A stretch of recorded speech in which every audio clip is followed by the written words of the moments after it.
Thank you, Nelson. Mga kapuso, nagulat po ang pamilya na isang bata sa Caloocan na inutusan lang sanang bumili ng gulay. Imbes kasi na pechay, mga kuting ang inuwi niya.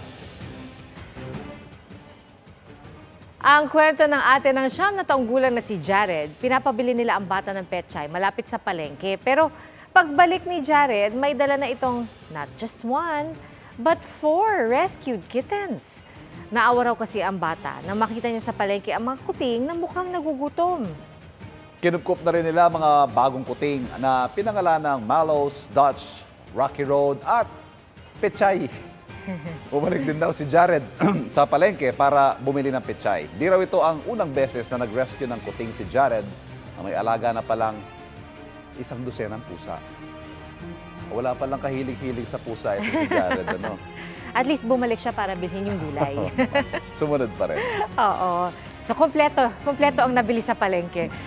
Mga kapuso, patuloy na tumutok sa mga balita. Mag-subscribe sa GMA Integrated News sa YouTube.